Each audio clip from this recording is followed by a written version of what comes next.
We're live. Yay. Here we go. Hey, I just wanted to do this for my specials because staying safe takes awareness and being aware of your environment. That's how I've managed to stay safe in 20 years of solo travel. Now, a lot of people go to Europe and nothing happens. Now, it can happen in any country. It doesn't matter. Yes, there are countries that are more safe than others. And I say Europe because I personally have traveled solo through 3 or 4 countries in Europe extensively by myself. And I would say that I feel safer there than I do in the USA. And so what I want you to know is no matter what country you're in, the way to stay safe is to be very aware of your surroundings. And here's number one: don't be listening on your headphones to anything or watching something on your phone when you're in a public place. Save that for when you're in your hotel room, because you'll find the whole point of travel, I think, for most people, of course, you decide, is you want to notice everything. So if you're submerging yourself like you do in your home country, which you shouldn't do that either in your home country, you're cutting off the connection to your surroundings more than you realize. So you're not going to hear, if you've got your headphones in, you're not going to hear some lunatic at the metro station that's doing weird stuff 50 feet away. So then oh, get away from that person. You can remove yourself from bad situations before they happen. And I've seen plenty of things that I removed myself from just by being aware. So I've been in a lot of bus stations, airports, train stations all over the world. And I have this to say: I do not get involved except for in an airport. I'll get involved with listening or doing some work in an airport because there's a lot of security there, so you're safe. But in any other place, there's not much security watching. Now, okay, in a train station, I feel pretty safe in Europe. But say it's late, it's dark, you don't know the city that well, you're by yourself. I don't do a lot of stuff at night alone, or if I do, I'm going to take an Uber or just be a little more cautious because you don't realize, and I've used to travel with my former husband.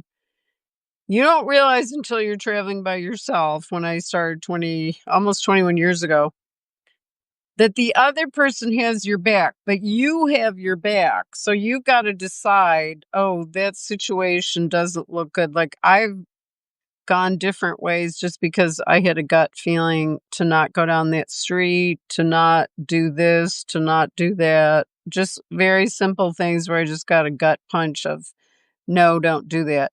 So trust it. But the first thing you can do is if you're carrying anything valuable, make sure it's securely attached to you, crossbody bag, and that you're aware of what's going on.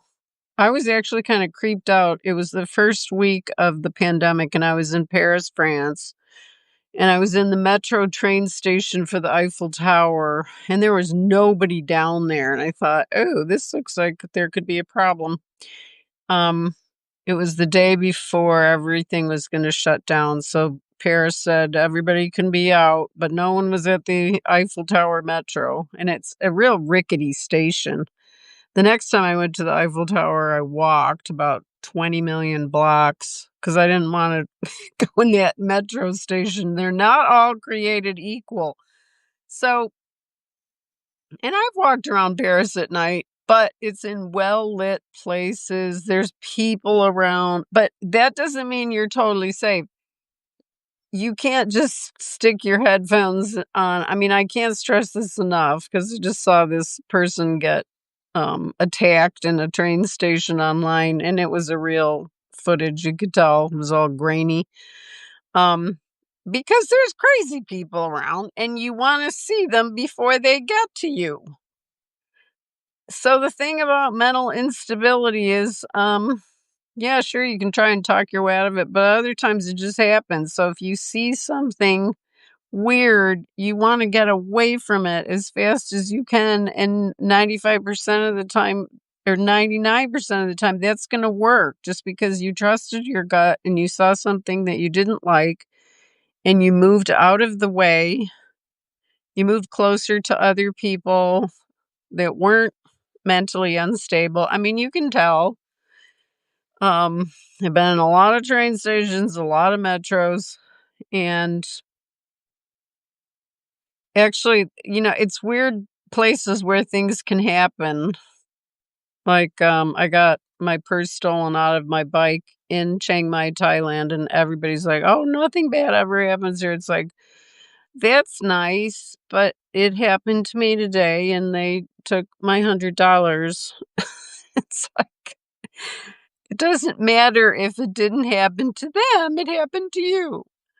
So you have to be cautious everywhere, and it doesn't ruin your trip. It makes you more aware of everything: food, people, what they're saying, the inflection, their body language. And it's actually helped me a lot in my life to get hyper aware. Um, so I'm going to leave that with you, my specials.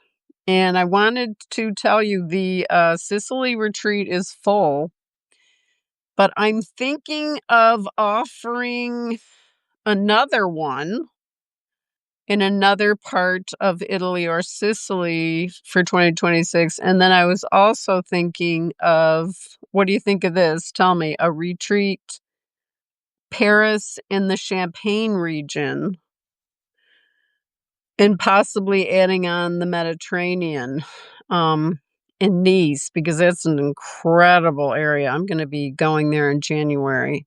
So those 3 locations are amazing, but it's only going to be a week, so that might be too much to do, but definitely Paris and the Champagne region, which is only an hour train from Paris, and the prices drop significantly for everything outside of Paris. And Paris is still less expensive than California, so people like us who live in California are not going to be shocked. Like us, meaning a lot of the people that are actually subscribed to me are from California and know the prices.